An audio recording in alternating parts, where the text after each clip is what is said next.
There's a monster under my bed.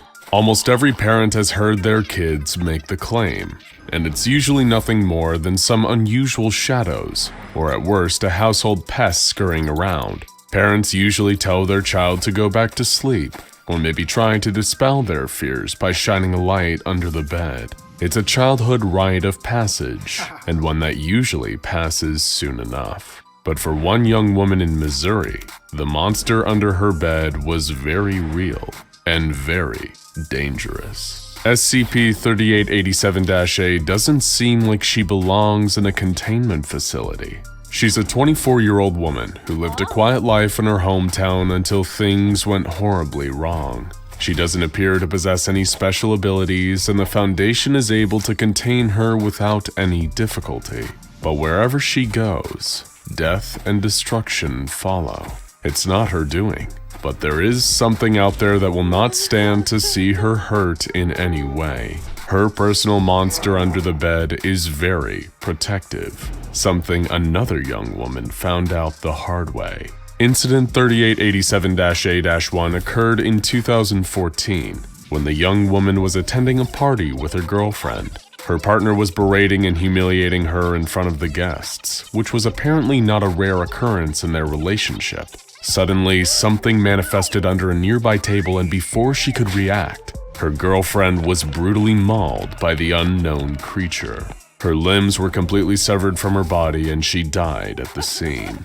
An undercover SCP agent who was implanted within the local authorities made their way to the scene as soon as possible and found SCP-3887-A in a state of shock. And who could blame her? After the encounter she just had with what would become to be known as SCP-3887-B. While 3887-A is a normal human with no unusual abilities or characteristics, 3887-B is anything but. Foundation scientists have described it as a humanoid entity standing over 7 feet tall. Its skin is greenish-gray, and it has 2 long, sharp horns on its head. Its head and neck are covered in thick black hair, and its eyes are a striking yellow color. Its mouth is full of sharp fangs similar to that of a shark, and its elongated arms allow it to move on all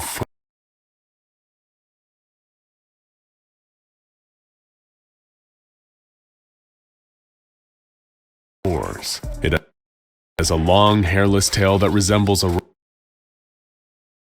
rat's, and possesses both male and female reproductive organs. No one knows where it came from, but they do have an idea why it's sticking around. SCP-3887-B seems to be bonded to SCP-3887-A and can appear in any darkened area within a 5-meter radius around her. While its favorite location is under 3887-A's bed, which has since been brought to the facility, it appears to be able to teleport wherever she is, just as it did during the party where it made its presence brutally clear.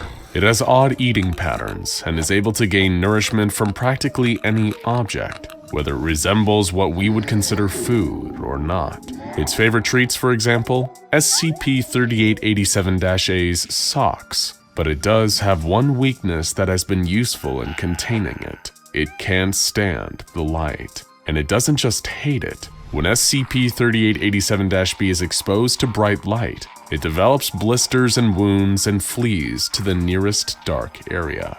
SCP Foundation scientists are at a loss to explain exactly what this creature is, though, and SCP-3887-B seems to be a chimera of multiple animals with multiple types of DNA. It possesses DNA similar to humans, but also from a type of oryx with similar horns, as well as a rat with the same type of tail, as well as a common cane toad, and there's even some DNA that doesn't resemble any creature in nature. Studying it further has been trickier though, because it seems to have the effect of disrupting any electronic recording devices near it, causing lasting damage if it's in proximity to them for too long.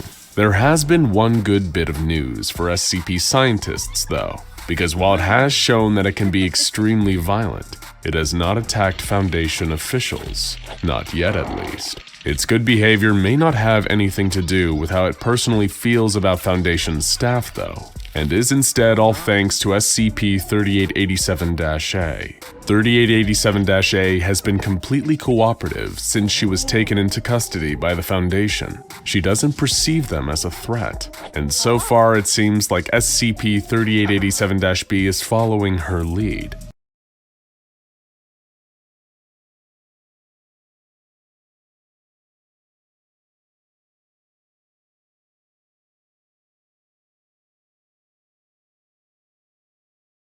Has a strong emotional connection to the young woman, and when they're alone, they show affectionate behavior towards each other.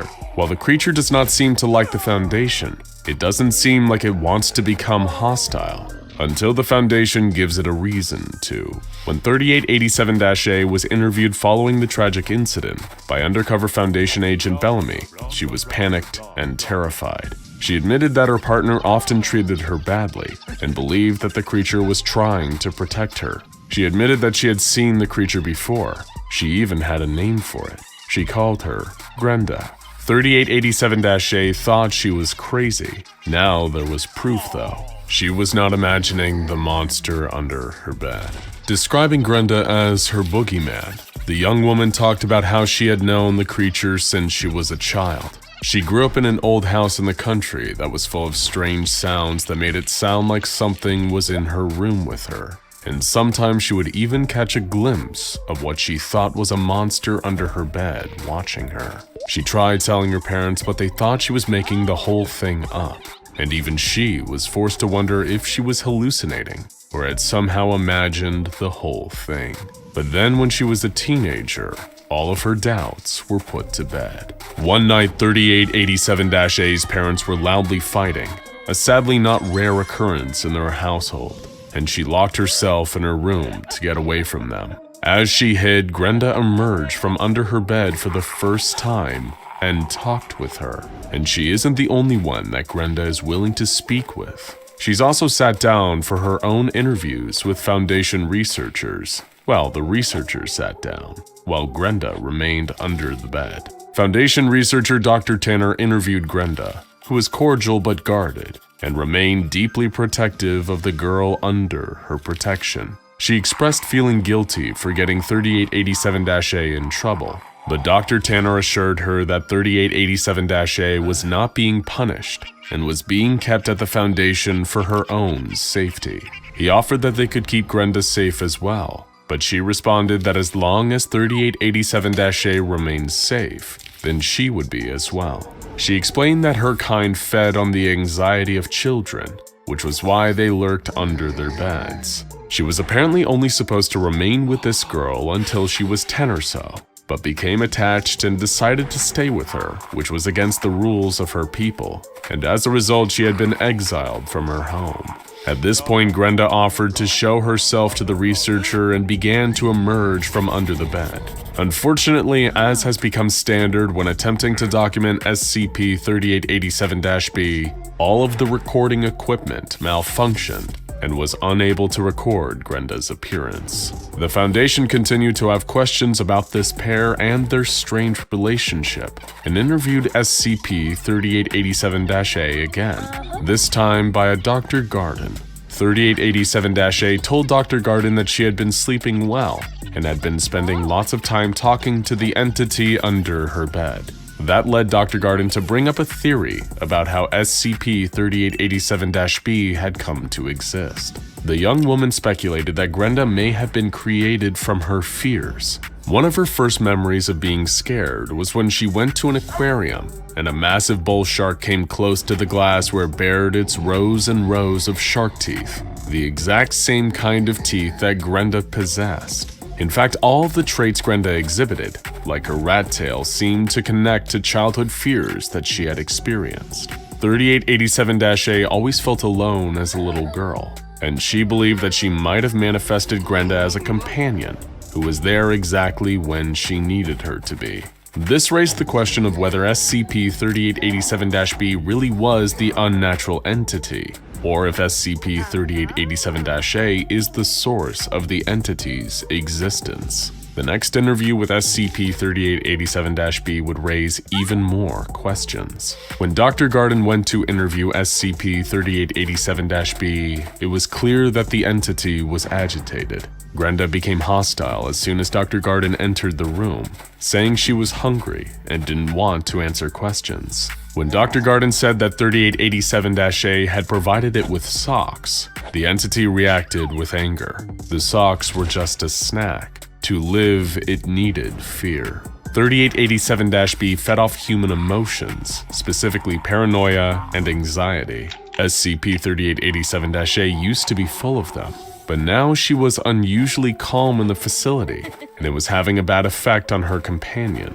When Dr. Garden promised to talk to supervisors, the creature became more agitated and reached out from under the bed, grabbing Dr. Garden and pulling her under the bed. No one knew what would happen to Dr. Garden under the bed, and SCP-3887-A was quickly summoned to try to calm her companion down. But when she called for Grenda, there was no response. It was feared that Dr. Garden had been lost to the area under the bed that no one can access. But then 13 minutes later, the doctor suddenly emerged from under the bed. She was bruised, soaking wet, and missing articles including shoes, socks, and her glasses. Later interviews with Dr. Garden would give the best picture yet of where SCP-3887-B comes from.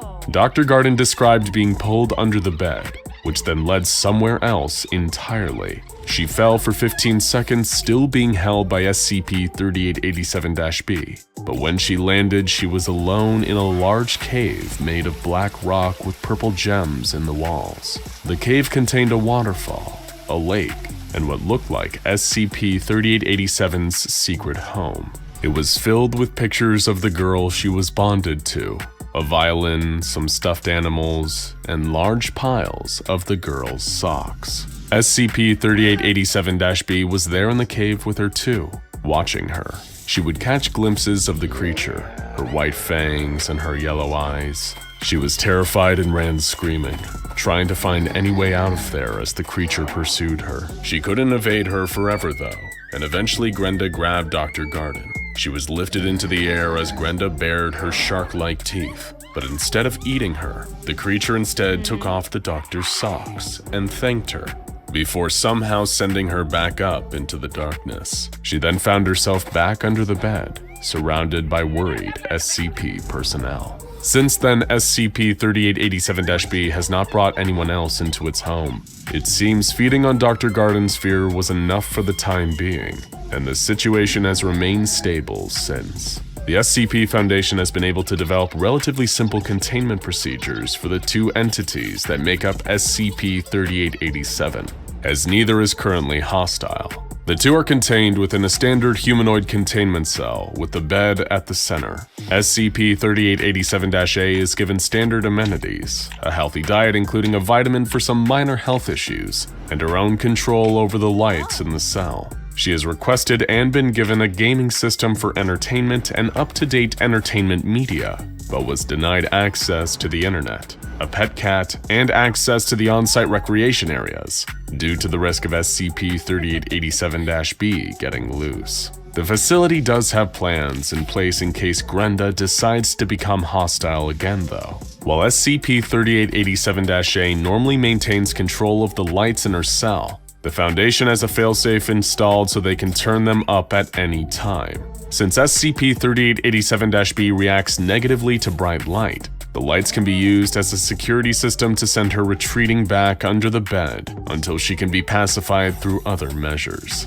While neither of the SCP-3887 entities appears to be seeking to escape, it is impossible to predict where and how 3887-B would act if 3887-A was free from her cell again, and whether she would attempt to harm those she perceives as a threat to 3887-A as she did in the past. So for now, the Foundation is focused on keeping both of them pacified, which in the case of 3887-B means a healthy supply of socks. But there's one other lingering question the Foundation hasn't solved. SCP-3887-B referenced being exiled from its kin for breaking the rules and was confined to a cave. That means there might be others like Grenda out there. and they may be more aggressive and less scrupulous than she is. While no other specimens have been found, the SCP Foundation will be keeping a careful eye on any reports of monsters lurking under children's beds. They might just be telling the truth. Now,